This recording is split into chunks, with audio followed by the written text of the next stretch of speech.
9h, 11h, Sans Tabou avec Léa Eufrosine sur la première. Bonjour à tous, bienvenue dans Sans Tabou. Je suis très heureuse de vous retrouver ce matin avec une question assez profonde. Comment oser être soi au milieu des autres ? Que ce soit au travail, en famille et dans toutes nos relations, on a souvent tendance à se conformer parce qu'on a peur du regard des autres, on a peur du jugement, des reproches, on a peur de déplaire, on a peur de décevoir. Alors comment nous libérer de toutes ces peurs et enfin oser être véritablement nous-mêmes avec les autres ? C'est la question à laquelle on va tenter de répondre avec un homme qui n'est pas comme les autres. On dit de lui que c'est un père spirituel. Il a eu plusieurs vies. Il a d'abord été prêtre avant de se reconvertir en psychologie interculturelle. Et après des années d'écoute et de multiples rencontres, il est devenu un professionnel de l'accompagnement humain. C'est aussi le fondateur des groupes de parole, Paroles semées, Paroles partagées. Il s'appelle Marc Thomas. Il est avec nous. Bonjour Marc. Bonjour Léa, bonjour chers amis auditrices et auditeurs. Je suis très heureuse de vous avoir à notre table ce matin et vous n'êtes pas seule. À vos côtés, Isabelle Alidor, ou devrais-je dire plutôt en face de vous. Bonjour Isabelle. Bonjour. Donc vous êtes enseignante en lycée professionnel à la Plaine des Palmistes, c'est ça ? Dans l'Est. Donc vous connaissez Marc depuis très longtemps, depuis une dizaine d'années. Oui. Et son accompagnement vous a aidé, notamment dans votre posture de professeur, de femme et aussi dans vos relations. Et on y reviendra. C'est parti donc pour 2 heures de confidence et d'enseignement. Et on commence en musique avec Liane Folly, Être vrai.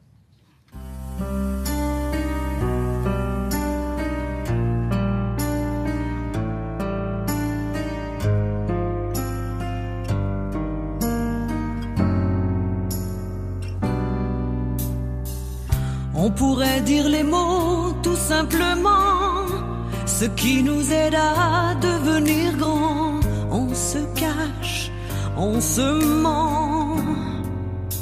Souvent, on pourrait tendre l'oreille, s'intéresser à ce que l'autre peut nous apporter.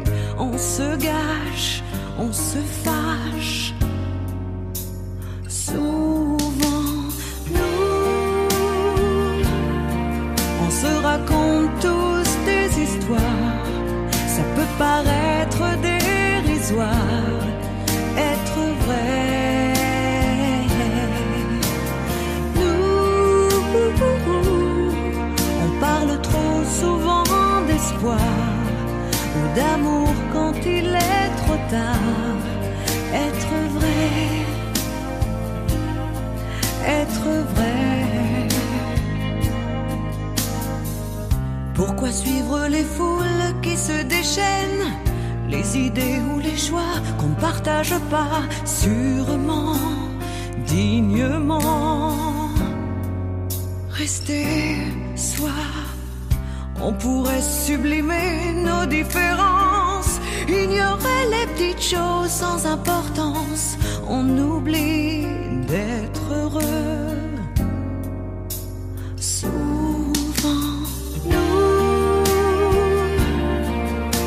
Raconte tous des histoires, ça peut paraître dérisoire, être vrai.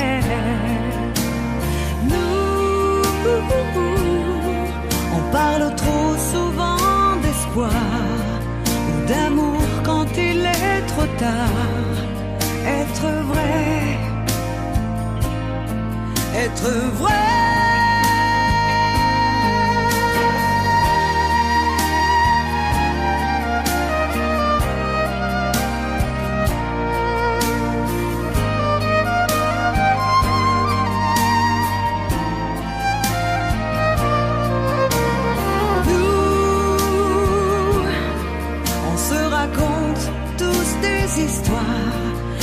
C'était Liane Folly, Être vrai. Et cette chanson, cette chanteuse aussi, vous l'aimez beaucoup. J'aime beaucoup cette chanson, cette chanteuse et l'album dont il est extrait qui s'appelle Entre nous. Entre nous. Et dont tous les chants sont, j'ai noté des titres, hein, Être vrai, Les petites cicatrices, Tellement d'amour, Comme tout le monde. Oui. Ça parle vraiment de la vie quotidienne et de comment être vrai dans dans le quotidien, et on sait que c'est sacrément difficile parfois d'être vrai, parce qu'on a peur de l'autre, parce qu'on ne sait pas trop toujours qui on est, parce qu'il faut s'adapter, parce qu'on a l'impression aussi parfois qu'il faut suivre les modes. Voilà, donc être vrai, et merci d'avoir mis cette chanson tout au début, parce que j'allais dire, tout est dit. C'est vrai. Et puis, il y en a une autre, d'ailleurs, de Liane Folly. J'aurais pu, d'ailleurs, passer tout l'album, mais je voulais aussi programmer d'autres chansons qui vont aller, d'ailleurs, dans ce thème. Toute la question, c'est pourquoi est-ce que ça vous parle autant, justement, ce fait d'être vrai, les petites cicatrices, ne pas vraiment savoir qui on est, parfois jouer un rôle à cause de ça. Pourquoi est-ce que ça vous parle autant à vous ? Il y a de l'émotion qui monte en moi quand vous posez la question. Parce que ça me parle d'abord de moi et du travail que j'ai fait. J'ai 78 ans aujourd'hui. Ça fait 78 ans que je travaille sur moi pour être moi, et j'ai pas fini. Oui, c'est un travail. Voilà, je dis souvent à ceux que j'accompagne qu'on aura fini quand on aura 3 mètres de terre sur le ventre, pas avant. Mais pour moi, être vrai, ça a été être vrai dans un métier jadis comme prêtre, où il fallait parfois être dans certaines doctrines, dans certains cadres, et de rester vrai, de rester libre, et de me dire toujours que ce que je suis et ce qu'est l'autre prime tout, y compris la doctrine. Alors je rebondis sur ce que vous venez de dire. Vous avez été prêtre pendant donc 25 ans. Oui, c'est ça. Et puis ensuite, vous avez quitté l'Église pour vous lancer dans un master de psychologie. Quitté l'Église parce que j'étais plus célibataire. Pas parce que j'aimais plus la manière dont j'étais prêtre à l'époque. Je dis bien la manière dont je l'étais, pas le fait d'être prêtre. Mais parce que j'étais plus célibataire et que j'avais plus le droit de rester. Et vous avez aussi travaillé, en fait, vous avez eu vraiment 1000 vies, et c'est vraiment le cas de le dire, parce que vous avez aussi travaillé au CHU pendant le Covid. Avant le Covid, pendant 13 ans. Ah, j'ai cru pendant pour aider justement les malades. Et ça s'est arrêté au Covid parce que les infirmières avaient autre chose à faire que de se former à l'époque. Et vous avez aussi aidé l'association de soins à domicile de La Réunion. Vous avez écrit des livres aussi, d'ailleurs dont on va parler un petit peu plus tard. Vous avez coaché une femme politique française. C'est fou. Oui. Alors ça fait plein de choses, et plein de choses différentes. Mais vous savez, c'est un peu comme un vitrail. Il y a des couleurs différentes, il y a des formes différentes, heureusement, parce que autrement ce serait pas beau. Et j'ai le sentiment qu'à travers toutes ces choses différentes, comme dans le vitrail, c'est la même lumière qui m'a traversé. Je crois que je creuse toujours le même sillon. J'ai été ordonné prêtre à 24 ans, j'en suis sorti, j'avais 25 ans après, donc voilà, je vous laisse faire les calculs. Et depuis, j'ai reconstruit complètement en écoutant, en me mettant à l'écoute de ce que j'aimais, de ce qui me passionnait, de ce qui était prioritaire pour moi. Et j'ai l'impression de creuser toujours le même sillon. Comment être vrai, comment devenir plus humain, comment développer les pépites que j'ai en moi et que tu as en toi, et que chacun a en soi, en déblayant parfois toute la gangue qu'il peut y avoir autour. C'est toujours ça qui m'a passionné. Je me tourne vers Isabelle, donc Isabelle Alidor. Vous avez rencontré Marc donc il y a une dizaine d'années. Vous avez bénéficié de son écoute bienveillante. Comment est-ce que vous vous êtes rencontrés exactement ? Je ne sais plus trop. Alors si c'est pas exactement, c'est pas grave. Hein, c'est vraiment juste plutôt le C'était une formation à Saint-Benoît. Oui, j'ai dû suivre une formation qu'il proposait. Et c'était une formation sur quoi ? La communication non violente. Voilà, j'ai pas le souvenir précis. Et qu'est-ce que vous recherchiez à l'époque avec justement cette formation de communication non violente ? Est-ce que vous cherchiez à travailler sur vous, à améliorer vos relations ? Qu'est-ce que vous aviez en tête ? Alors, je rejoins ce que disait Marc tout à l'heure. C'est être vrai. Ce n'est pas simple. Et dans sa famille, avoir des conflits, alors pas vraiment des conflits, mais dans la famille, on n'a pas été vraiment formés à ça. Enfin, je me dis, j'ai toujours eu de la chance parce que j'ai toujours entendu mes parents dire avant c'était les enfants quand les grands parlent, les enfants partent au loin. Et nous, c'était pas le cas. Oui, on les exclut un peu. Oui. Enfin, moi, j'ai eu cette chance que non, on nous excluait pas, mais on nous demandait pas non plus notre avis. Oui. On entendait un peu, mais du coup, on n'a pas appris. Alors, je suppose aussi que nos parents n'ont pas appris.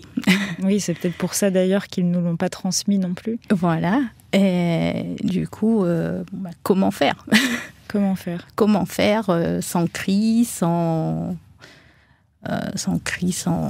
comment se faire entendre de manière posée, sans blesser l'autre, et en restant soi-même. Et donc c'était plutôt pour donc le côté relation familiale, relation personnelle, plus que pour le côté professeur, enseignement. Ou alors les deux. C'est les deux. Oui. C'est les deux, mais mes premières motivations, j'ai dit tant qu'à faire. J'aurai des éléments pour accompagner mes élèves, puisque je dois enseigner aussi un peu de communication dans leur parcours. Oui, ça bénéficie à tous les aspects de la vie, même si à la base, c'était peut-être pas l'effet escompté. C'est ça.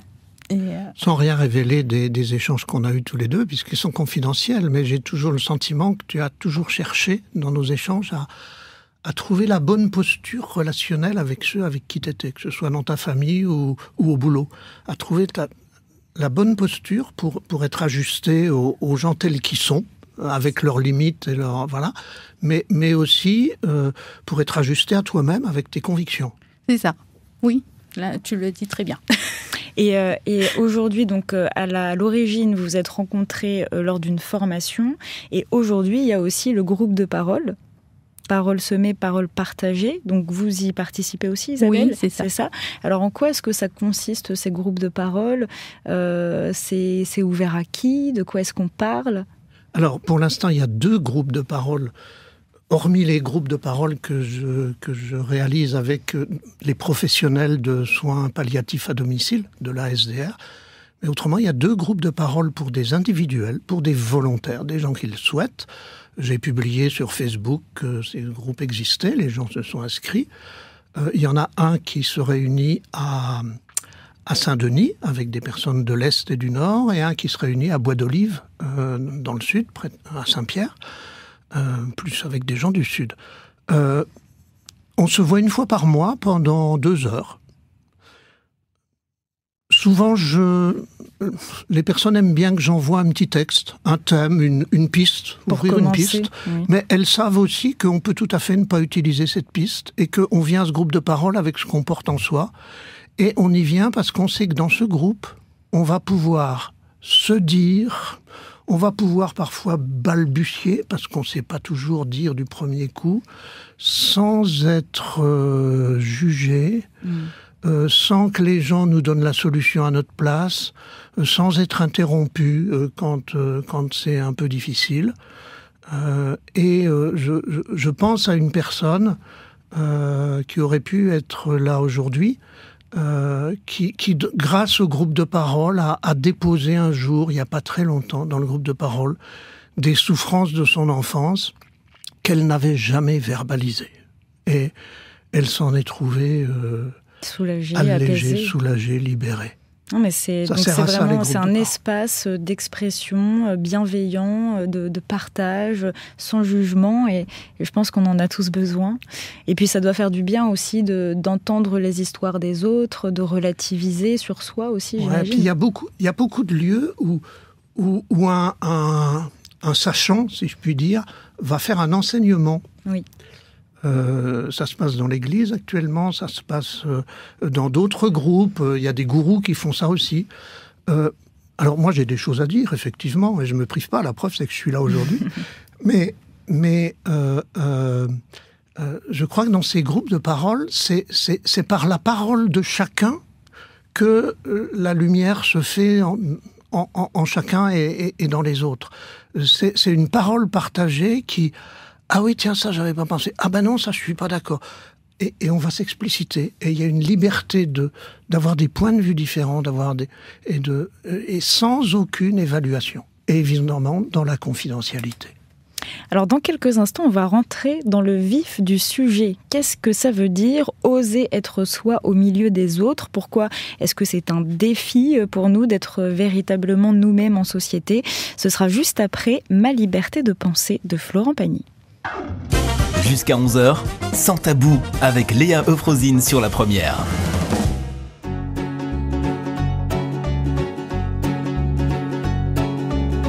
Quitte à tout prendre, prenez mes gosses et la télé, ma brosse à dents, mon revolver, la voiture, ça c'est déjà fait. Avec les interdits bancaires, prenez ma femme, le canapé, le micro-ondes, le frigidaire, et même jusqu'à ma vie privée.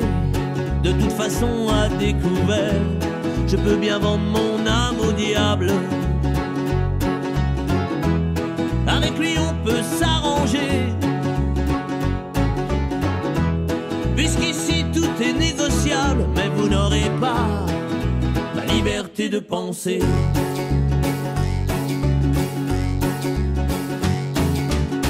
Prenez mon lit, les disques d'or, ma bonne humeur, les petites cuillères, tout ce qu'à vos yeux a de la valeur et dont je n'ai plus rien à faire. Quitte à tout prendre, n'oubliez pas le shit planqué sous l'étagère. Tout ce qui est beau et compte pour moi, je préfère que ça parte à l'abbé Pierre. Je peux donner mon corps à la science. S'il y a quelque chose à prélever et que ça vous donne bonne conscience, mais vous n'aurez pas ma liberté de penser. Ma liberté de penser.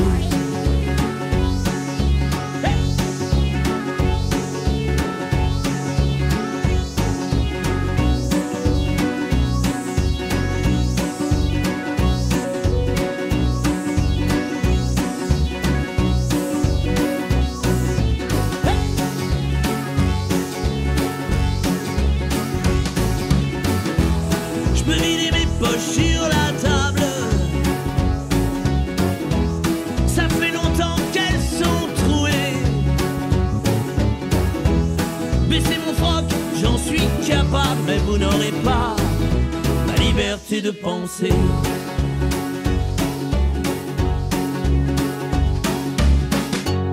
Quitte à tout prendre et tout solder pour que vos petites affaires s'arrangent, je prends juste mon pyjama rayé, je vous fais cadeau des oranges. Vous pouvez bien même tout garder, j'emporterai rien en enfer. Quitte à tout prendre, je préfère y aller, si le paradis vous est offert. Hey! Je peux bien vendre mon âme au diable. Avec lui on peut s'arranger. Jusqu'à 11h, Sans tabou avec Léa Euphrosine sur la première. Vous écoutez Sans tabou, nous sommes avec Marc Thomas qui est spécialiste de l'écoute bienveillante et Isabelle Alidor qui est professeure dans un lycée technologique et qui participe aussi à ces groupes de parole. Alors Marc Thomas, vous avez tenu à ce qu'on traite aujourd'hui d'une thématique en particulier qui est oser être soi au milieu des autres. Qu'est-ce que ça veut dire? Parce que vous dites que ça va au-delà du développement personnel, c'est-à-dire? Alors, d'abord, c'est mon slogan que je mets partout sur mes interventions. C'est le cœur du cœur de ce que j'aime faire. Pourquoi être soi au milieu des autres? Il y a beaucoup de gens qui font du développement personnel, il y a beaucoup de lieux où on fait du développement personnel et je trouve ça vraiment très bien. Je n'ai pas de critique à faire là-dessus. J'ai seulement une question, et parfois une crainte. La crainte que pour pouvoir être soi, il faut être dans un groupe de parole protégé, il faut être dans un espace de développement personnel zen, et là on peut enfin être soi. Parce qu'on ne se sent pas jugé, parce qu'on ne se sent pas jugé, parce qu'on est en sécurité, parce qu'on sait que quelqu'un va veiller à notre bien-être, à apaiser les tensions, à expliciter les désaccords. Et ça, je trouve ça très bien. Sauf que ma question à moi, c'est comment être soi quand je suis au milieu des autres? C'est-à-dire, dans mon entreprise, avec mes collègues, dans mon quartier, avec mes voisins, sympa ou pas sympa, dans ma famille, avec les tensions qu'il peut y avoir, voire la violence familiale, intrafamiliale. Comment être soi au milieu des autres? Mais est-ce que vous auriez un exemple? Parce que est-ce qu'on se rend compte qu'on n'est pas nous-mêmes?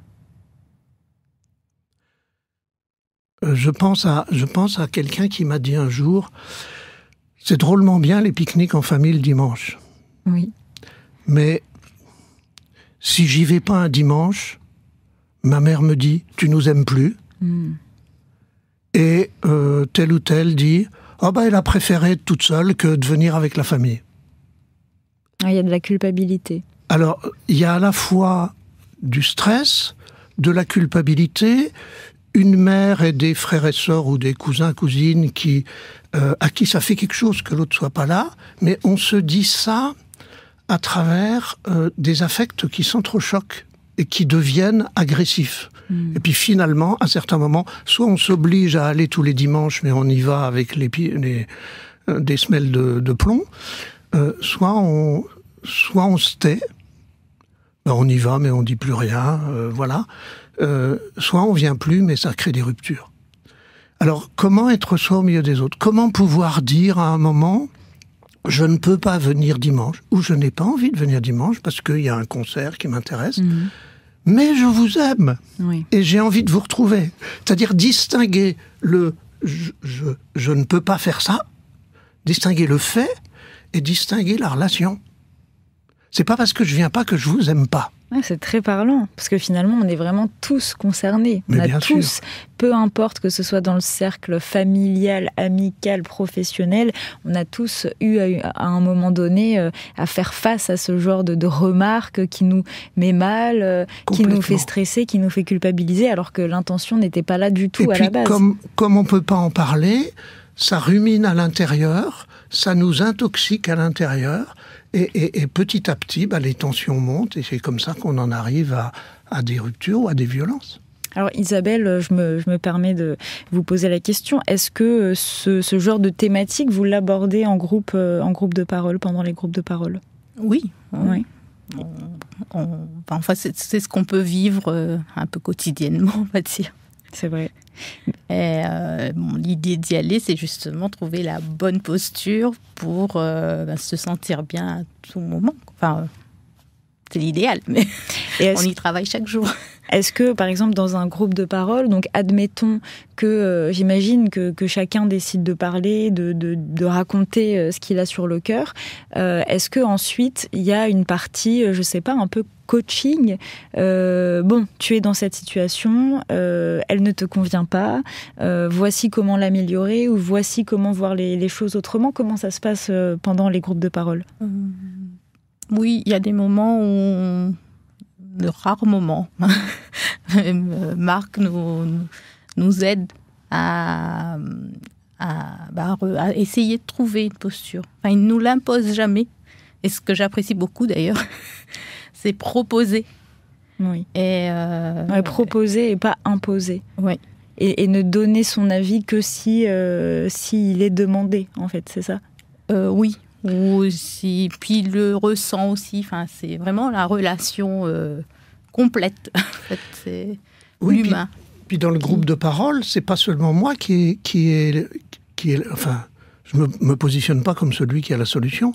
Oui, mais c'est pas aussi seulement moi qui intervient. Alors j'interviens, mais c'est aussi, je dis aux autres, et vous dans la même situation que cette personne, vous feriez comment? Vous réagiriez comment? Et on voit que les personnes là collaborent à chercher une solution à partir de ce que chacun, de la manière dont chacun vivrait la situation. Et c'est aussi cette diversité de posture, de positionnement qui devient un enrichissement.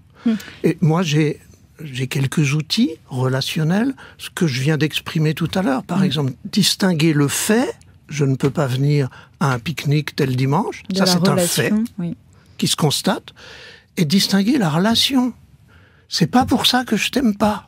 Oui, mais pour que ça fonctionne, il faudrait que tout le monde aille à vos groupes de parole pour que tout le monde ait ces éléments. Vous comprenez ou pas? Oui, je comprends. Alors, les groupes de parole sont ouverts à tout le monde. Hein. Tout le monde peut Est-ce que venir. vous avez assez de place pour accueillir toute la réunion? J'avais au départ fait 4 groupes de parole, un dans le sud, un dans l'ouest, un dans l'est et un dans le nord. Et puis je me suis rendu compte qu'il n'y avait pas assez de monde, donc ils sont devenus que 2. D'accord. Hein, voilà. Donc ils sont pas surpeuplés. Très bien. Donc il y a moyen. Et je dis toujours aux gens, quand j'annonce ça sur Facebook ou ailleurs, ou sur mon blog, parolesemée.com, je dis toujours, c'est ouvert, n'hésitez pas à me contacter. Ouais. Dernière question sur cette thématique de oser être soi au milieu des autres. J'entends vraiment tout ce que vous dites, mais est-ce que ce n'est pas un peu normal de ne pas se comporter, de se comporter plutôt différemment selon justement les cercles? Je veux dire, je ne me comporte pas de la même façon si je suis là au travail avec des collègues ou avec ma famille ou avec mes amis. Je veux dire, est-ce que il y a un moment où ça devient problématique? Est-ce que je devrais être tout le temps égale à moi-même et ce partout, peu importe où je me situe? Non, c'est pas possible. Ah, ok, très bien. Non, c'est pas possible. D'abord parce que j'étais la semaine dernière en randonnée sur le sentier scout et à horaire. J'étais pas habillé comme je suis habillé aujourd'hui. Je m'adapte. Après, c'est pas possible parce que le être soi dépend aussi de la personne que j'ai en face de moi. Si j'avais eu une animatrice radio qui refuse mon thème, être soi au milieu des autres, et qui me vienne me chercher pour essayer de chercher mes failles, je pense que je me comporterai pas librement comme je me comporte là maintenant avec vous. C'est normal qu'on soit différent. Il y a d'ailleurs des moments, des relations où il faut se protéger parce qu'on sait que l'autre cherche à nous faire mal. Alors, il faudrait parler très longuement là-dessus, hein, sur comment se protéger, comment être libre dans la relation, tout en restant à sa place. Ça peut être un autre sujet d'émission. Et sans prendre sur soi. Les gens ils disent « je prends sur moi », mais je lui dis « t'as pas à prendre sur toi ». D'ailleurs, si tu prends sur toi ce qui appartient à l'autre, c'est du vol. Intéressant. Alors ça, il faudrait qu'on en discute longuement. Oui, mais par contre, on va rentrer justement plus dans nos peurs. Dans chacune de nos peurs, on va essayer de les décortiquer, la peur du jugement, la peur de la critique, la peur du reproche. On va vraiment plonger dans chacune de ces thématiques. D'abord, on retrouve Zila, Stop, l'a dit l'a fait, qui est approprié pour ce qu'on va dire, et puis on échange ensuite. Très bien.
Zila, Stop la Dila fait sur Réunion la Première. Et vous écoutez Sans Tabou. On est avec Marc Thomas, qui est spécialiste de l'écoute bienveillante, et Isabelle Alidor, qui est professeure et qui participe à ces groupes de parole.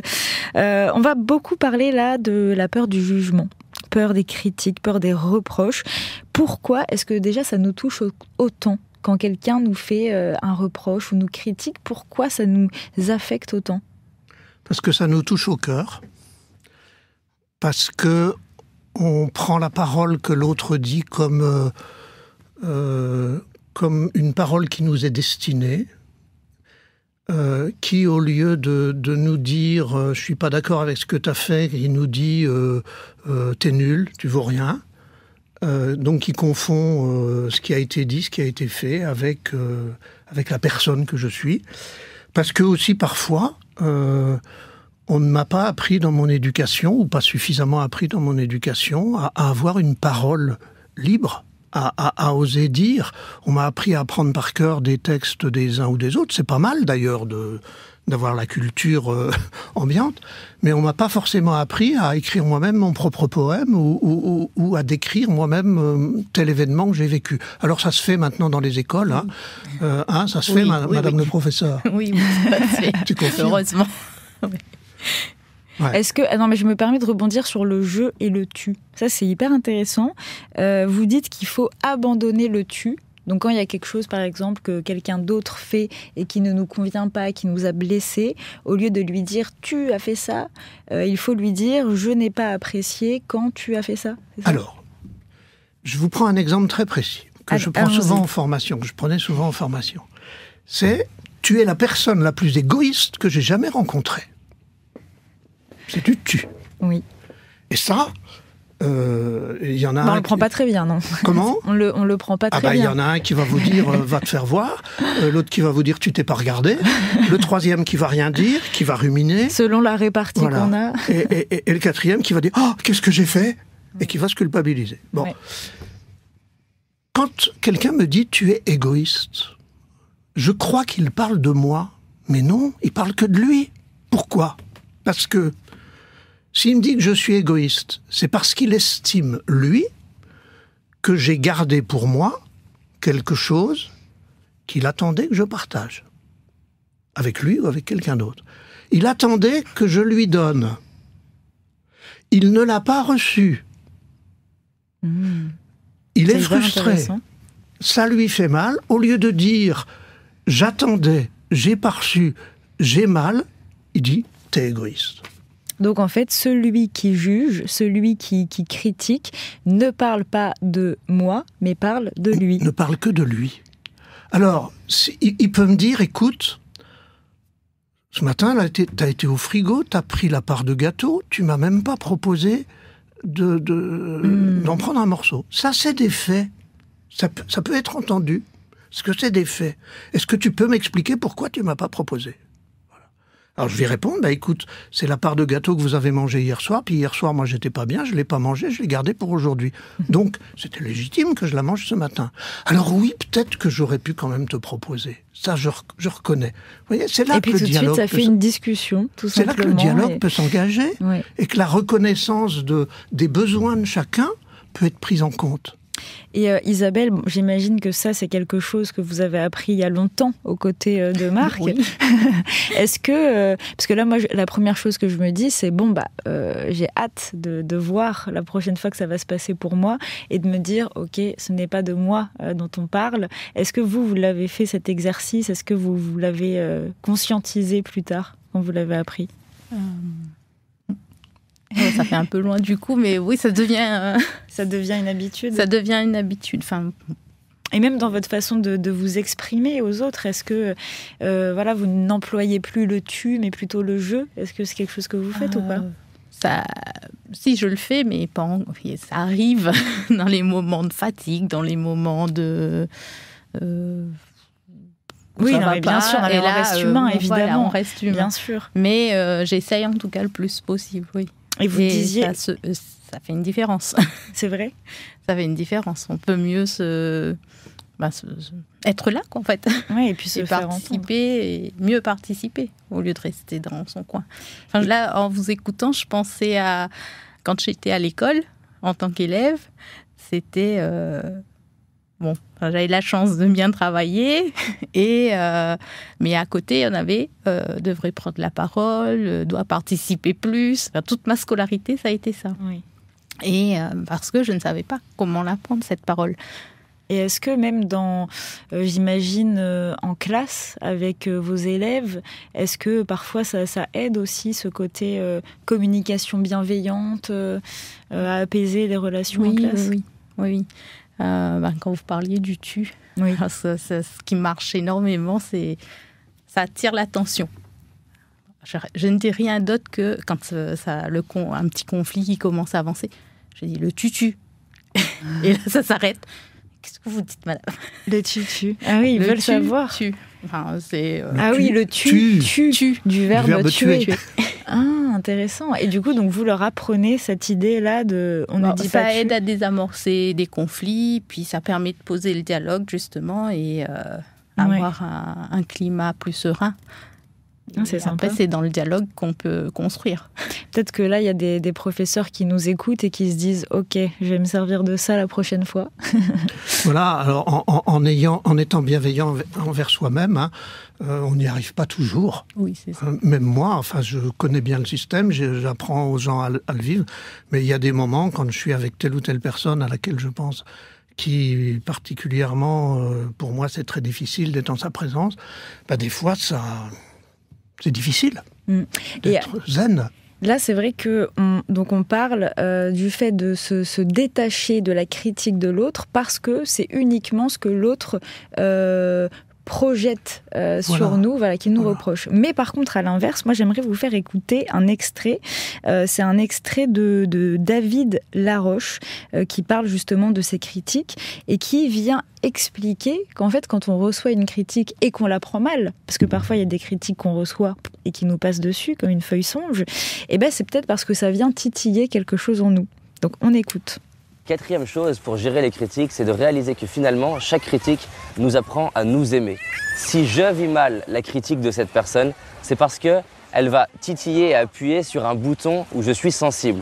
Donc, le cadeau et la bonne nouvelle, à chaque fois que quelqu'un me critique, à chaque fois que quelqu'un vous critique, c'est finalement qu'il vous apprend à aimer cette partie en vous. Par exemple, si on me critique de feignant et que je le vis mal, c'est parce que je n'ai pas appris à aimer la partie feignante en moi et que je le vis mal.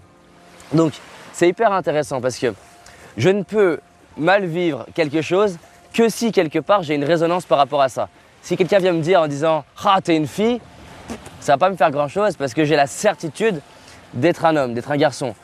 Donc, tu peux vivre quelque chose comme mal que si quelque part il y a une partie de toi qui le valide, c'est la première chose, et que si quelque part, cette partie que tu valides, tu ne l'as pas appris à l'aimer. Alors, qu'est-ce que vous en pensez, Isabelle ? Ça me fait penser aux pépites qui sont en nous. Quand Marc nous avait apporté ça.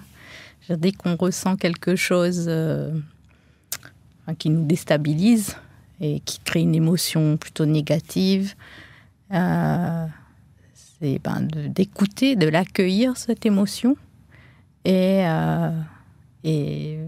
aussi nous chercher. Accepter pleinement. Pardon ? Non, c'est nous accepter du coup pleinement et laisser. En tout cas, c'est le début. Et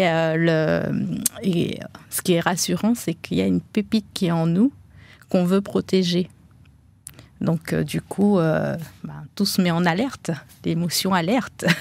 Et qu'est-ce que je veux protéger ? Et c'est ça que je ne connais pas, donc j'ai cherché. C'est intéressant. Et le côté pépite, ça, on va y revenir tout à l'heure, dans la deuxième partie de l'émission. Mais j'aime beaucoup ce que dit... Donc David Laroche. David Laroche. Oui. C'est très juste. Je dis souvent aux gens, quand une parole de l'autre te fait mal, au lieu de chercher à répliquer à l'autre, au lieu de t'occuper de l'autre, occupe-toi de toi. Et du mal. Quand tu as une blessure, tu commences à la désinfecter et à la soigner. Donc occupe-toi de ce que ça fait résonner en toi, parce que ça parle de toi, effectivement. On va rester ensemble jusqu'à 11h. Dans la deuxième heure de l'émission, on va parler d'autres peurs. La peur de déplaire, la peur de faire de la peine, la peur aussi de s'exprimer, de prendre de la place. Et on accueillera au téléphone Eliar Techer, qui est un agriculteur en permaculture et qui nous confiera aussi ce que Marc, vous lui avez transmis. Ça a été apparemment source de transformation pour lui, mais je n'en dis pas plus. 9h, 11h, sans tabou, avec Léa Euphrosine sur la première. Bienvenue à tous ceux qui nous rejoignent, vous écoutez Sans Tabou et on parle ce matin d'un défi que nous partageons tous, celui d'oser être soi-même au milieu des autres.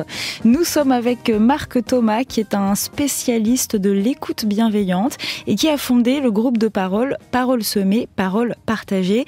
Et Isabelle Alidor, vous êtes enseignante en lycée professionnel et vous participez au groupe de parole de Marc Thomas. Vous le connaissez d'ailleurs depuis une dizaine d'années et vous avez bénéficié de son accompagnement et de son écoute bienveillante. Dans cette deuxième heure, on va parler de la difficulté qu'on a parfois à dire non et à poser nos limites, notamment avec notre famille, nos amis, dans le milieu professionnel. Et on aura également le témoignage de Eliar Techer, qui est agriculteur en permaculture à Brassec et qui va nous expliquer ce qu'a produit en lui d'avoir été écouté avec empathie et bienveillance. On commence cette deuxième heure en musique avec une chanteuse que vous aimez beaucoup, Marc Thomas, Liane Folly. On a tous le droit, c'est tout de suite.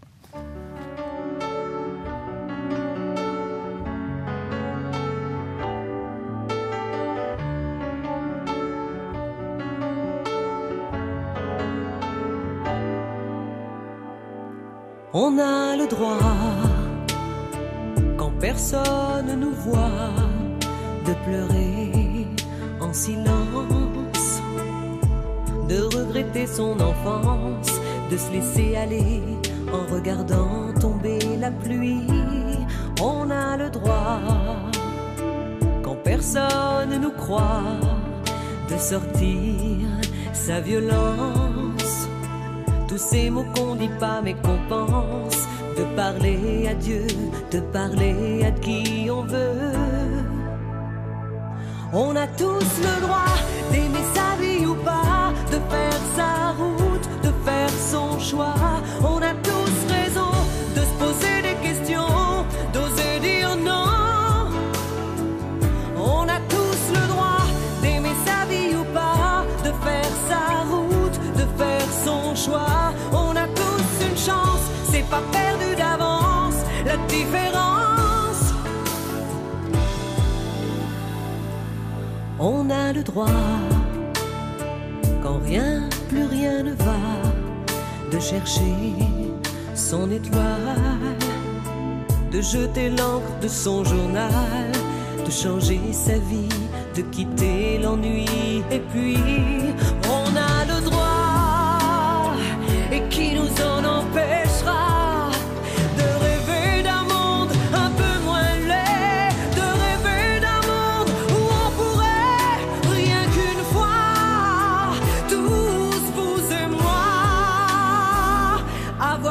le droit d'aimer sa vie ou pas, de faire sa route, de faire son choix. On a tous raison de se poser des questions, d'oser dire non. On a tous le droit d'aimer sa vie ou pas, de faire sa route, de faire son choix. On a tous une chance, c'est pas perdu d'avance, la différence.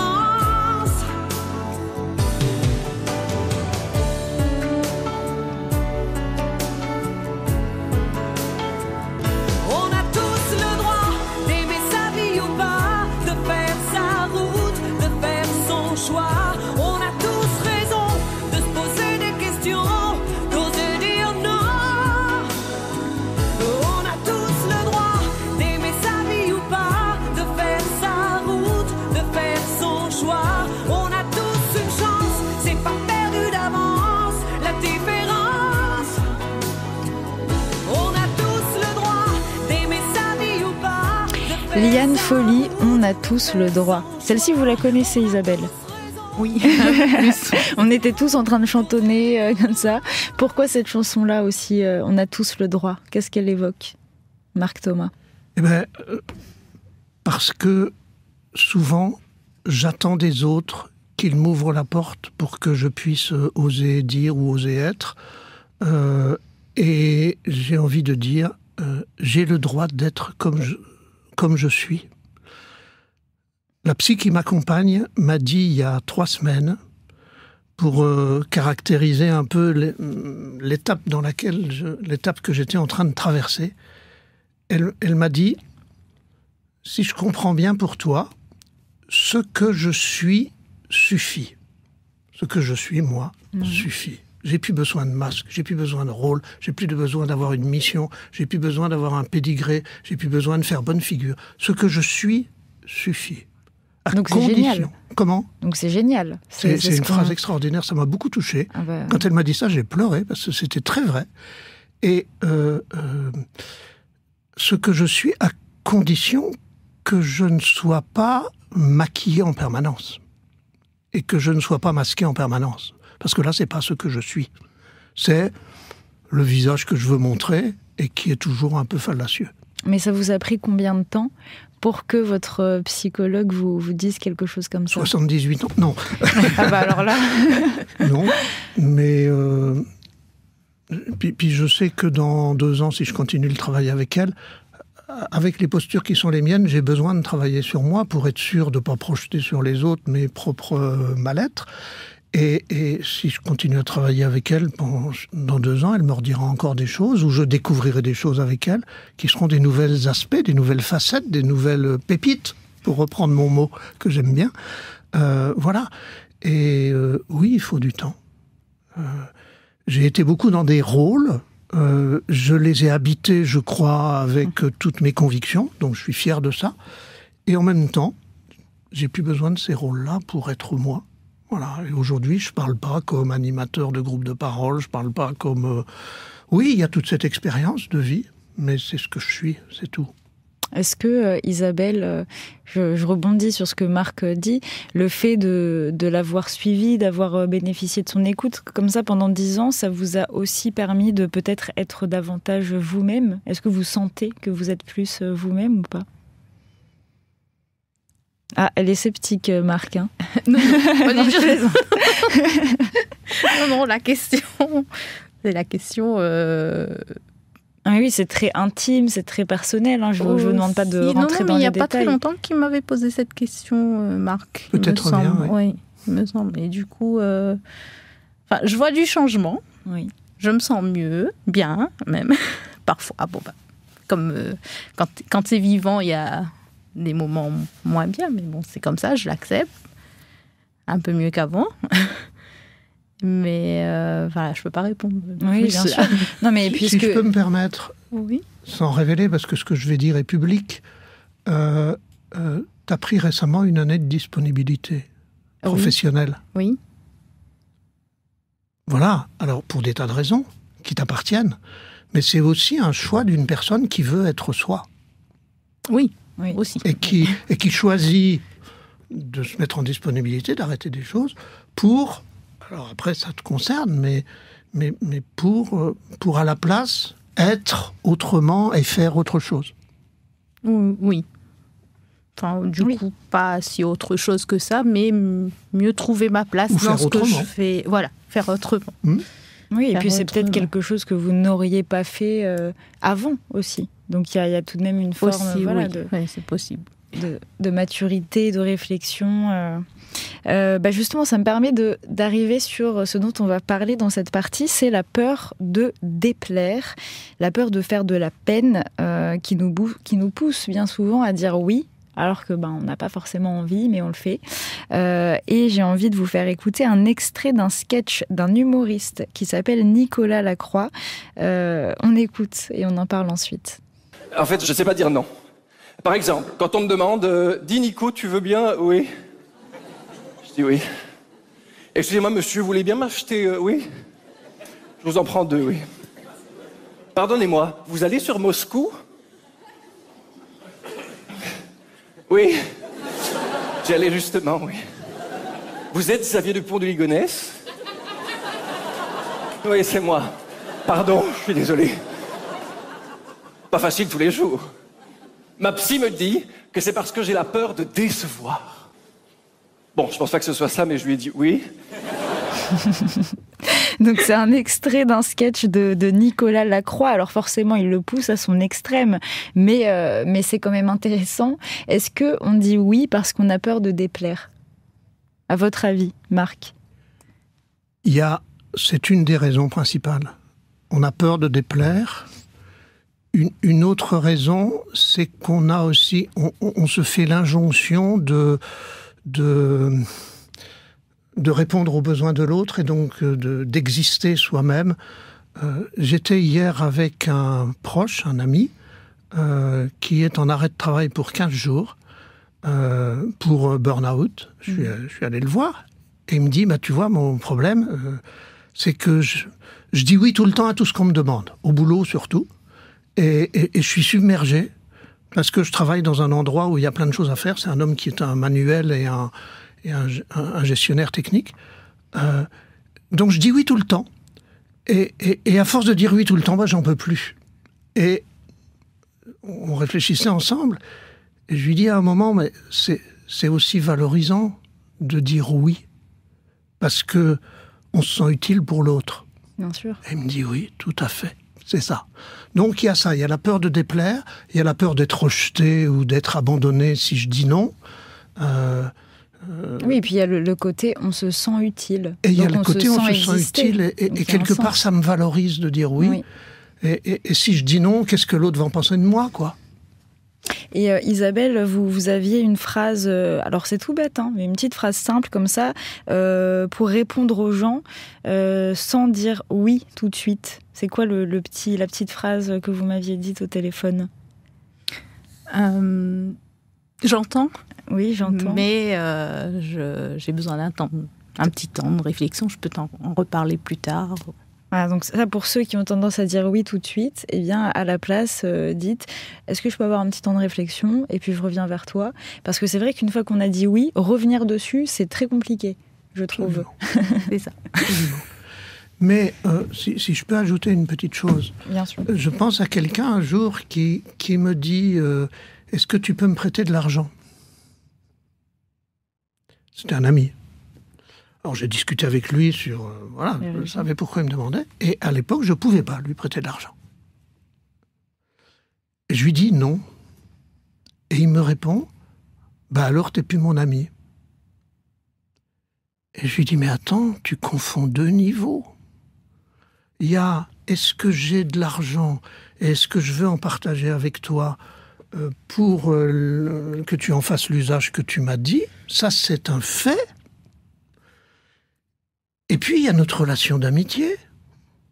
Que je te donne 1 euro, 1000 euros ou rien du tout, ça ne nous empêche pas d'être amis. Et comme je ne peux pas te prêter d'argent, je vais peut-être travailler avec toi pour voir comment tu pourrais te sortir de cette difficulté. Mais je ne peux pas te prêter d'argent. Mais je reste ton ami, donc on va essayer de trouver ensemble. C'est cette confusion qu'on fait sans arrêt. Si je ne fais pas ce que l'autre attend, ou ce que je crois qu'il attend, alors je suis un mauvais. Mais non. Mais c'est probablement parce qu'on nous l'a appris comme ça aussi. Oui, bien sûr.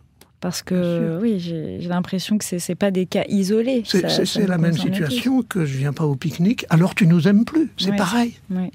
C'est permanent. Ça veut dire aussi qu'on a tous besoin d'être aimés. C'est ça. Et que quand l'autre se retire, ça fait mal quelque part. Alors j'ai un autre... oui. Si au lieu d'accuser l'autre, on se disait, mais pourquoi j'ai si mal ? Au lieu d'accuser l'autre, pourquoi j'ai si mal ? Ça commencerait à régler le problème. Faire cet exercice-là. Et puis j'imagine qu'il faut le faire plusieurs fois pour que ça devienne aussi une habitude, c'est un entraînement. Pour que ça devienne ancré. Ça se fait pas comme ça. C'est un entraînement. Et puis il y a des gens avec qui on aura toujours du mal. Moi, il y a une personne chez qui je vais de temps en temps, mais je sais que j'y reste pas plus de 3-4 jours parce que... Alors, au bout de 3-4 jours, je peux plus. Toutes les personnes dans votre entourage vont se dire, putain, c'est moi, je pense. Je plaisante. J'ai pas entendu. Non, c'était une blague de mauvais goût. D'accord. J'ai un autre extrait à vous faire écouter. Alors, cette fois-ci, c'est pas un sketch, c'est une chronique de Roman Fressinet, qui lui aussi a découvert le pouvoir du mot non et surtout ce que ça apporte quand on ose enfin dire non et poser ses limites. On écoute. Je crois que j'ai mûri. J'ai découvert le pouvoir du mot non. Il est exceptionnel ce mot. Il te permet de pas faire les trucs que t'as pas envie de faire. Mais moi, j'avais pas capté. Moi, je disais oui tout le temps. Oui, oui. Après, je me retrouvais dans des bourbiers de fous malades. Tu veux goûter ce plat? C'est à base de testicules de mouton. Oui, bah non. Ma curiosité, elle va pas jusque-là, en fait. Maintenant, je dis non. Il faut apprendre à dire non. Moi, pendant longtemps, je croyais que dire non, c'était mal poli. Tu vois, mais ce qui est mal poli, c'est dire oui quand t'as pas envie. Tu vois. Et en plus, peu importe l'activité, quand t'as pas envie de la faire, c'est pas la même activité. Non. Alors que c'est la même activité. Alors, qu'est-ce que ça vous évoque? Et je parle moins des testicules de mouton que de ce qu'il nous apprend. Isabelle. Je suis encore dans le sketch. Marc. Oui. Moi, j'ai pensé en écoutant ça, j'ai pensé aux parents qui apprennent à leurs enfants. Moi, j'ai pas d'enfants, mais j'ai pensé aux parents qui apprennent à leurs enfants. Si un monsieur te propose des bonbons, ou une dame d'ailleurs, ou te dit de monter dans sa voiture, il faut que tu dises non. Il y a des noms qui donnent la vie. Oui, voilà. C'est vrai. Et c'est vrai pour les enfants, c'est vrai pour les viols du corps, mais c'est vrai aussi pour les viols du cœur ou de l'esprit. Il y a des moments où le non nous sauve, à condition qu'on dise non sincèrement et pas égoïstement. Alors c'est des mots un peu de jugement que je prends là, donc je reviens à des jugements, mais il y a une différence entre dire non parce que je me sens en danger ou parce que vraiment je peux pas, et puis dire non parce que il m'énerve celui-là. Voilà. Et parfois, il faut dire oui quand il y a non-assistance à personne. Sinon, il y a non-assistance à personne en danger. Donc, c'est toujours une posture d'être vrai. Être vrai dans mon non, être vrai dans mon oui. Alors, dans quelques instants, on va avoir Eliar Techer au téléphone. C'est un homme pour qui votre accompagnement a été profondément transformateur. Et ce sera juste après « Je sais pas plaire » de Clara Luciani.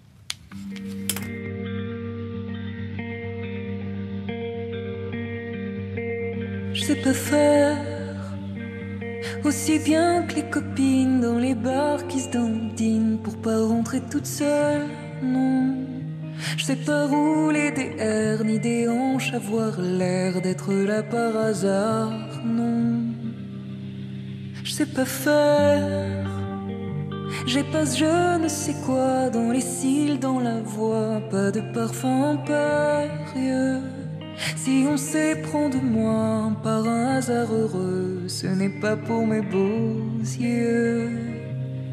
Je sais pas plaire, c'est tout un savoir-faire.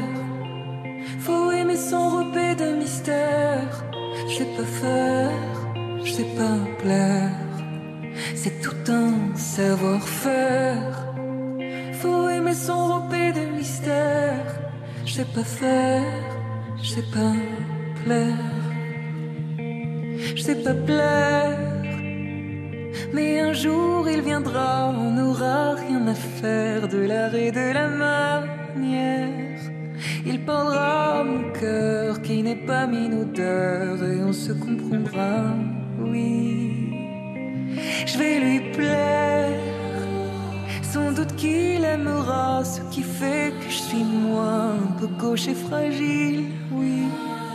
Il s'émouvra peut-être de me trouver discrète dans le bazar des bars, oui.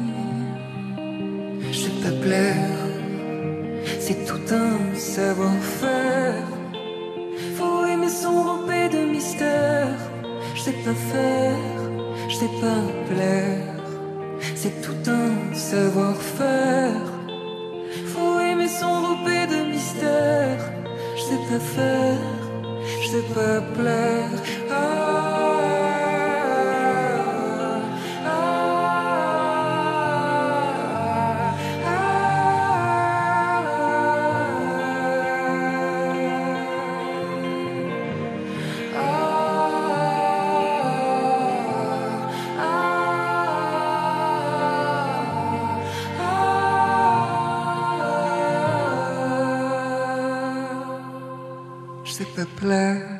Vous écoutez Sans Tabou. Nous sommes avec Marc Thomas, qui est fondateur du groupe de parole Paroles semées, Paroles partagées, avec Isabelle Alidor aussi depuis 9h. Et pour cette partie de l'émission, on va avoir un intervenant au téléphone. Il s'appelle Eliar Techer. Il est agriculteur en permaculture à Brassec, à Cilaos. Il a aussi un gîte, une table d'hôte. Et il est avec nous. Bonjour Eliar. Bonjour à vous. Comment allez-vous ? Ça va et vous ? Très bien, merci. Il y a Marc qui est là. Bonjour mon ami Marc. Vous l'entendez Marc ou pas ? Pas du tout. Ah, est-ce que vous l'entendez maintenant ? Bonjour Eliar. Bonjour Marc, ça va bien ? Ah mince, on n'entend pas du tout Eliar. Allô ? Ah, oui, ça y est, c'est bon, on vous entend. Ça y est. Donc on a Isabelle qui est avec nous et puis on a Marc que vous connaissez bien. Marc, je connais plus que bien. Bah, tout de suite, je rentre dans le vif du sujet parce que vous dites que c'est votre père spirituel. Tout à fait. Marc, je le connais depuis bientôt 14-15 ans. Alors attendez, Eliar, malheureusement, on vous entend plus à nouveau sur le plateau. Comment est-ce qu'on... Est-ce que vous pouvez parler à nouveau ? Oui. Oui, là c'est bon, on vous entend. Bon, bah, je suis désolée pour ces problèmes techniques, ça arrive. Donc, je reviens au côté père spirituel. C'est quand même, c'est beaucoup, un père spirituel. Comment ça se fait ? Père spirituel. Parce que Marc, je l'ai connu il y a 15 ans. Par hasard, il est arrivé dans mon gîte par hasard. Et il est arrivé dans un moment dans ma vie où j'avais quelques petits soucis, conflits familiaux, etc. Oui. Où la gestion était très compliquée, mon comportement était j'étais très nerveux, voilà. Et Marc a réussi dans son silence, je dis bien dans son silence, parce que Marc est capable, par ma cause créole, hein. Ah oui, bien sûr, cause créole, bien sûr. M'a envoyé en créole. Donc Marc est capable d'écoute à ou et de réconfort à ou dans son silence, dans sa posture, dans ce qui est Marc en fin de compte. Et il a mis un bout d'aide à moi à sortir de mon mal-être, à sortir de mon fonctionnement, on va dire que ce que moi j'avais toujours eu, par le biais donc des transmissions intrafamiliales. Et voilà, donc Marc, c'est mon père spirituel. Mais qu'est-ce que ça veut dire grâce à ces silences ? Qu'est-ce qu'on entend par les silences ? C'est juste de l'écoute sans donner des conseils, sans dire quoi faire, c'est ça ? Marc, il n'est pas là pour dire comment il faut réagir, il n'est pas là pour dire c'est ça le bien, c'est ça le mal, ou quoi que ce soit. Marc est là pour guider vers, peut-être un peu, prendre en compte aussi le vécu de l'autre. Pourquoi est-ce que l'autre il réagit comme ça ? Pourquoi parce que la personne en face, il a un passé, il a un comportement aussi il est dû à son héritage familial, si on peut dire comme ça. Oui. Et Marc va mettre en avant, on va dire tout ça, tout ce qu'il faut voir en fin de compte. Et tout ça sans forcément avoir de grands discours ou quoi que ce soit. Non, Marc, c'est la simplicité, c'est... Voilà. Alors, ça vient. Mais là, il ne faut pas non plus, il est trop content avec ses pieds, il est trop non plus. Hein. Non, mais en tout cas, non, mais ça le fait sourire, en tout cas. Oui, moi, ça me fait sourire, mais si mon silence aide la personne, Eliar cette fois-ci, mais bien d'autres aussi, c'est aussi parce que la personne qui est en difficulté, et moi j'ai été en difficulté aussi, et je sais de quoi je parle, Mais les personnes qui sont en difficulté, on a dans la tête ou dans le cœur une espèce de plot de fil emmêlé, où il y a plein de nœuds, où il y a, etc. On ne sait pas par où commencer. On ne sait pas par où commencer. Je dis toujours à la personne, tu commences par n'importe où. Et le fait de parler, quand Eliar m'a parlé, il s'est lui-même libéré par ses mots. Et effectivement, mes petites interventions de temps en temps permettent de dénouer, de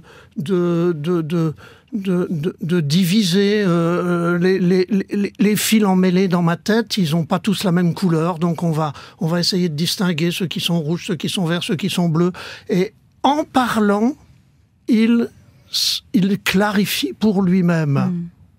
Et il suffit de très peu d'interventions ou de très peu de reformulations pour qu'à la fin, la personne, elle dise « Ah ben, j'avais jamais pensé à ça, tiens ». Et puis ce qui est fou, c'est que vous n'êtes pas rencontrés pour des formations, pour des accompagnements. C'est vraiment un hasard c'est un monstrueux, hasard parce qu'il y avait tellement plus de place à Sillaos dans les gîtes et j'avais une bonne copine qui venait que j'ai été jusqu'au bout de Brassec là-bas et en désespoir de cause. J'ai vu le gîte.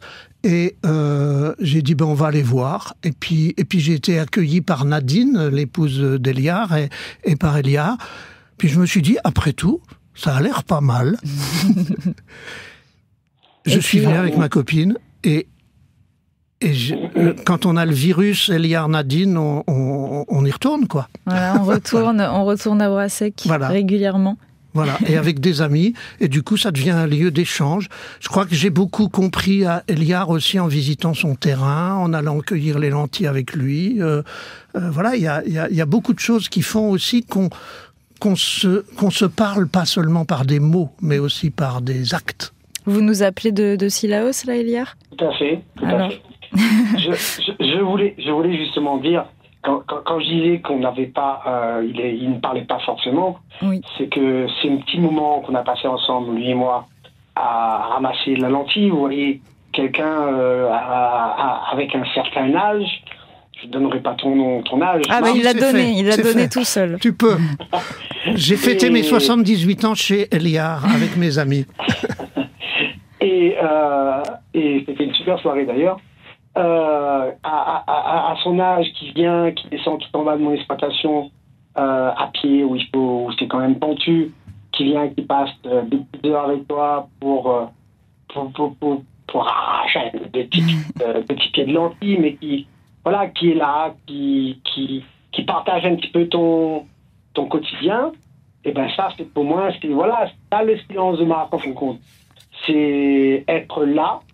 Accompagne-moi quand ramassage lentilles, c'est un moment difficile, et lui là, il aide un petit peu, il cause un petit peu les coups, et voilà, donc c'est ce silence là de Marc que m'y apprécie.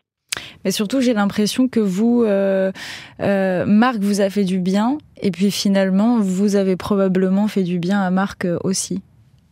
Mais c'est toujours réciproque. Ma laissé dire. Comment ? Je vais te laisser parler. Oui, mais bien sûr. C'est toujours réciproque. Il n'y a pas seulement un écoutant et un écouté. L'important se passe souvent dans le partager, dans la réciprocité. C'est vrai, c'est beau. Donc ce qu'on retient, c'est se mettre davantage à la place de l'autre pour essayer aussi de comprendre parfois ses paroles, ses points de vue qui ne sont pas les nôtres, qui ne sont pas notre système de valeurs, et ça permet aussi d'apaiser les relations. C'est ça, c'est ce qu'on peut retenir. C'est tout à fait ça. C'est ça. C'est tout à fait ça. Voilà. Et je rebondis juste sur une autre chose, c'est que Eliar, vous disiez que avant aussi, vous portiez un peu d'attention au regard des autres, au qu'en dira-t-on, beaucoup moins maintenant. Ce qu'il y a, c'est qu'on est dans un petit village, Sillaos, c'est petit, tout le monde connaît tout le monde, et un conflit familial dans un petit village comme ça, tout le monde est courant, tout le monde et tu poses la question, que lui doit penser moins, que lui doit, et petit à petit par nos échanges avec Marc, nous l'a pu libérer à moins de ce poids de dire qu'est-ce qu'un tel ou un tel il peut penser de ce conflit, de cette situation. Ce conflit Oui, aujourd'hui, parce que j'en ai rien à faire. Oui, ça coupe un petit peu. Pardon ? Non, je disais ça coupe un petit peu. Ah oui, tout à fait. Ah. Non, je parlais de la communication téléphonique, mais c'est vrai que ça va pour les deux. Hein. Donc ça comme on l'a vraiment permis à moi de sortir d'un fonctionnement que l'était en train de mettre au plus bas. Mais ça fait... En fait, vous avez vraiment l'air d'être apaisé, d'être serein, d'être plus en accord avec vous-même. Est-ce que pour vous, ça prend du temps ? Parce que bon, pour Marc, ça prend 78 ans. Est-ce que ça prend autant de temps d'être plus aligné, plus en accord avec ce qu'on veut, ce qu'on est ? Alors, est-ce que ça prend du temps ? Ça a pris du temps pour le changement. Moi, après 20 ans, pour moi changer de fonctionnement. Après, depuis ces quelques années-là, moi, il y a eu aussi des changements dans mes méthodes de travail aussi. Moi, là, en agriculture, en agroécologie, donc plus avec une formation biodynamique derrière, où on y prend en compte aussi le côté, comment on peut dire ça, énergie, l'attention qu'on met à ce qu'on fait, plus on va mettre des intentions positives. Là, on parle de l'agriculture, hein. Oui. Dans ce qu'on y plante, dans ce qu'on y fait, plus va marcher. Donc, c'est le principe de base de la biodynamie. Et en fin de compte, dans la vie, il est pareil, en fin de compte. Plus qu'on va partir sur une idée positive lorsque tu entreprends quelque chose, c'est plus tu as des chances d'arriver à ce que tu veux. En tout cas, ça donne envie d'aller se balader avec vous à Brassec, d'aller regarder un peu votre exploitation et tout. Ça a l'air très sympathique, en tout cas. Merci beaucoup. C'est ce que moi m'appelle mon petit coin de paradis. Voilà. Ce que j'ai envie de dire, si j'ai 2 secondes, c'est que oui, j'ai écouté Eliar. Et il nous dit que ça l'a transformé dans son contexte familial et dans une nouvelle posture. Et ce que je remarque aujourd'hui, je viens d'y penser tout de suite, Eliar, je te l'ai jamais dit, mais c'est dans la même période que Eliar a changé de mode d'agriculture, qu'il est passé d'une agriculture habituelle à l'agroagriculture, comme si, quand il y a quelque chose qui change en moi, il y a un problème qui se règle. Et puis d'autres aussi, finalement. D'autres choses viennent se greffer dans le même esprit. Parce qu'il nous décrivait l'agroagriculture dans le même esprit. Oui, donc peut-être qu'il faut débloquer seulement une petite partie. Des fois, les gens ils disent, il y a tellement de choses à travailler en moi. Commence par une et tu verras. Les autres suivront. Ça fait boule de neige. Voilà. Cercle vertueux. Oui. Voilà. Bon, merci beaucoup, Eliar. Merci pour ces mots. Merci pour le temps que vous avez passé à nous expliquer et puis à nous confier aussi un peu votre vie. Peut-être à bientôt à Brassec. Avec grand plaisir. Merci, bonne journée à vous. Au revoir, bonne journée, Marc, à la prochaine. Bon week-end. Oui, embrasse Nadine. On embrasse Nadine. Et puis dans quelques instants, une dernière thématique proposée par Marc, oser parler et s'exprimer, oser prendre sa place. Comment le faire ? On le voit dans quelques instants. Jusqu'à 11h, sans tabou avec Léa Euphrosine sur la première.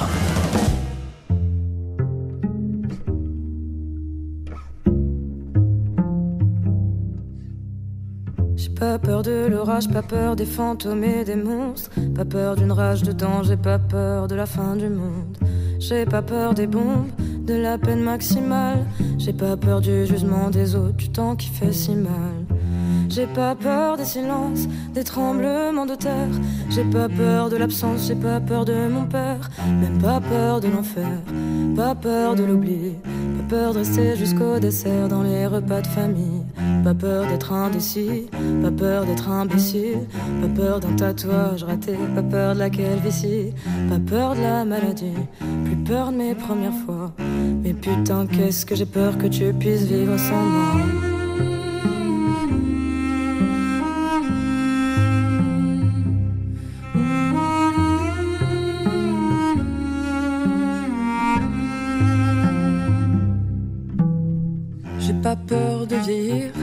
les enfants partir. Pas peur de la fin de l'été, j'ai pas peur de mentir. J'ai pas peur de l'obscurité, de pleurer sur une chanson. J'ai même pas peur de tout quitter, j'ai même pas peur de l'avion. Moi j'ai pas peur de trahir, d'abandonner des combats. Moi j'ai pas peur d'un clown triste ou d'une armée de soldats. J'ai pas peur de la bagarre, de passer pour un sauvage. Moi j'ai pas peur, même pas peur de manquer de courage. J'ai pas peur de l'échec, de passer sous une échelle. Pas peur des araignées, pas peur de perdre un être cher. J'ai même pas peur du vide, plus peur des dernières fois. Mais putain, qu'est-ce que j'ai peur que tu puisses vivre sans moi.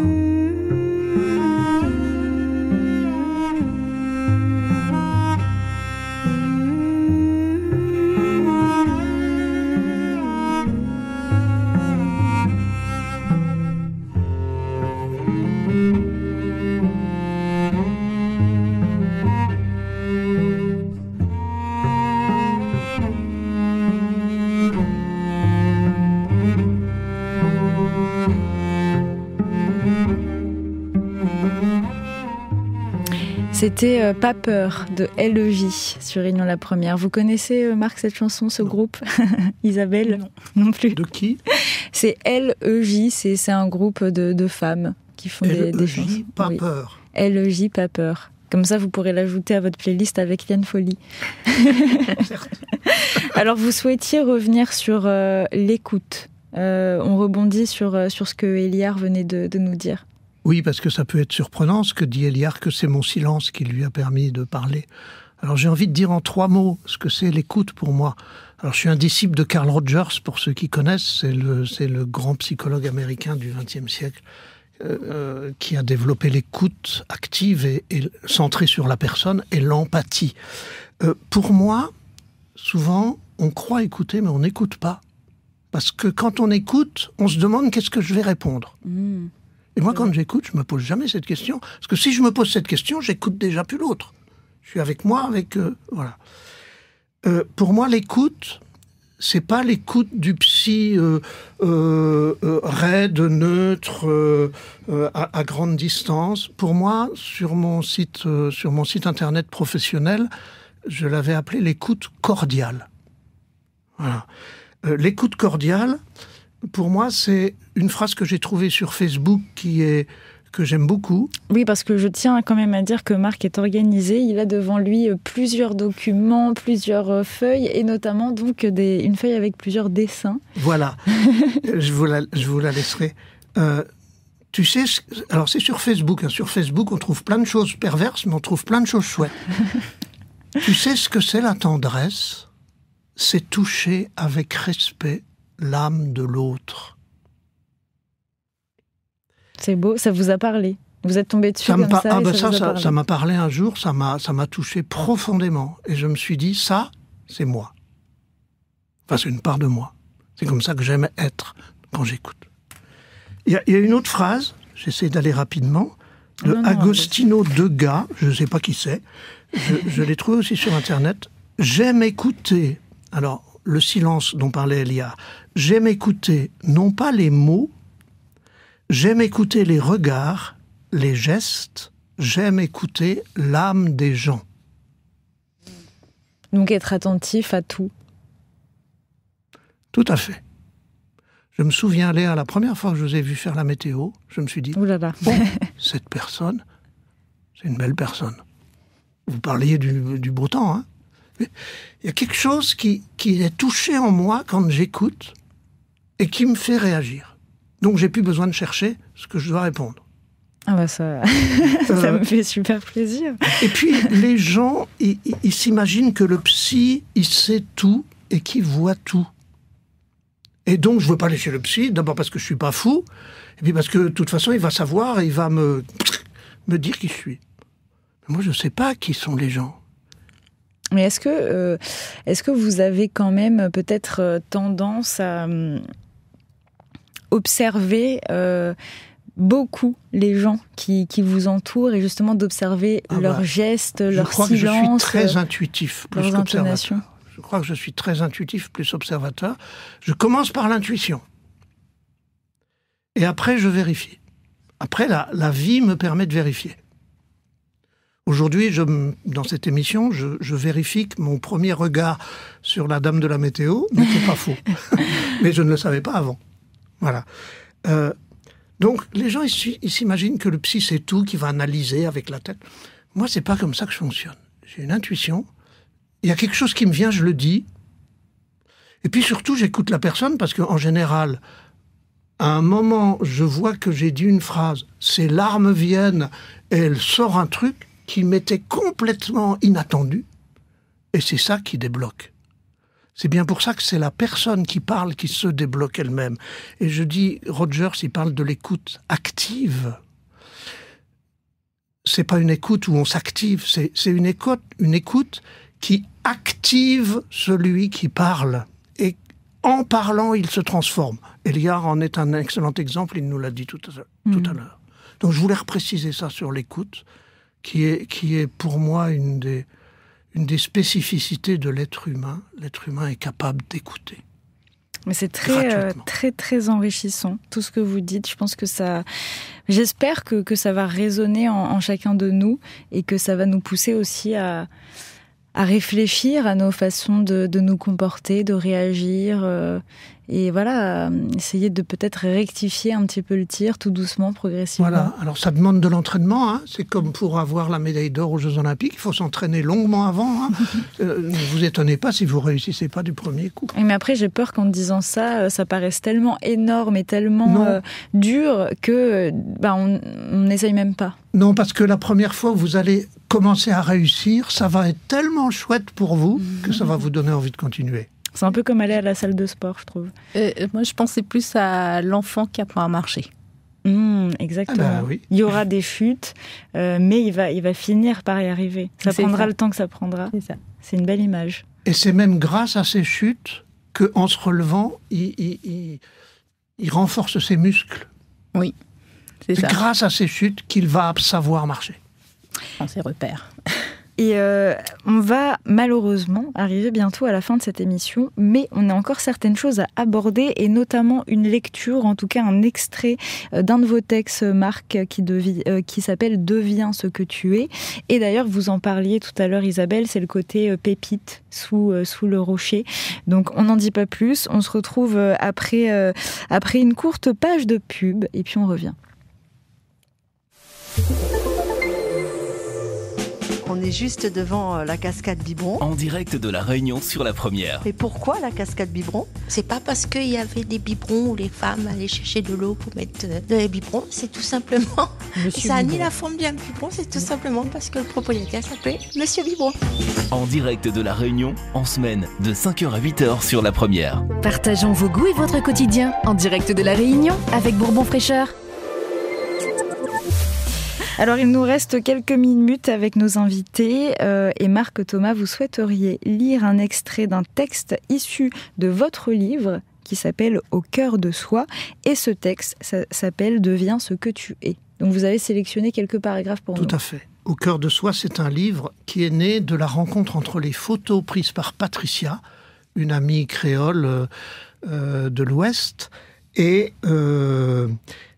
entre ces photos et mes textes, dont je ne savais pas quoi faire. Et puis un jour, les photos et mes textes se sont rassemblés. Et ça a donné ça. Et ce texte devient ce que tu es, c'est le cœur du livre. Et Patricia m'a tanné jusqu'à ce que je le réécrive d'une manière juste. Il a fallu que je réécrive 3-4 fois. Elle me disait... C'est pas encore tu ça. peux aller plus loin encore. C'est vraiment une vraie collaboration. Il faut aussi des personnes qui nous poussent. Voilà, complètement. C'est pour ça que je le dis. Bonjour à toi, Patricia, si tu nous écoutes. Deviens ce que tu es. Tout est en toi, comme un diamant enfoui dans la roche, le diamant de ta pépite, unique et indestructible, la roche de tes duretés et de tes raideurs. Cherche derrière ta dureté, écoute-la. Comme la roche pour le diamant, elle protège ta pépite. Ton désir d'extraire la pépite va assouplir tes duretés. Et deviens ce que tu es. Tout est en toi, la lumière et les ténèbres, cette part lumineuse qui fait ta joie et celle de tes proches, et cette part sombre qui pourrait t'engloutir. Cherche derrière ta part sombre, écoute-la, elle n'est que l'envers de ta part lumineuse. Ce qui te désespère ne parle que de tes espoirs, et devient ce que tu es. Tout est en toi, l'amour et la haine, ton cœur qui prend soin avec délicatesse, et ce même cœur blessé qui peut aussi blesser si fort. Cherche derrière tes blessures, écoute-les. Ta sensibilité est un joyau à canaliser. Un amour fort et fragile essaye de surgir et devient ce que tu es. Bravo, merci beaucoup pour cette lecture. C'est un extrait, qui n'est qu'un extrait d'ailleurs, mais en même temps, on manque de temps pour tout lire, mais on invite les auditeurs à aller lire votre livre, donc Au cœur de soi, et ce n'est pas le seul que vous avez écrit. Comment s'appelle ? Devenir humain ? Devenir humain, ça a été le tout premier. Voilà, et puis il y a des petits livrets qui sont parus depuis, dont un qui s'appelle « Être soi au milieu des autres », comme un jeu de cette famille pour être soi au milieu des autres. Voilà. Merci beaucoup à vous deux, Marc Thomas et Isabelle Alidor, pour ce moment passé ensemble, d'avoir fait le déplacement. Moi, je retiendrai qu'oser être soi au milieu des autres, c'est un chemin qui demande du courage, qui demande de la patience, qui demande de l'écoute, mais c'est peut-être aussi la plus belle aventure qu'on peut vivre, d'être pleinement soi et de se libérer du regard des autres, des jugements, des blessures du passé. Merci à tous de nous avoir suivis. J'espère que l'émission vous a plu. Je vous souhaite de passer un excellent week-end. Sans tabou avec Léa Euphrosine sur la première.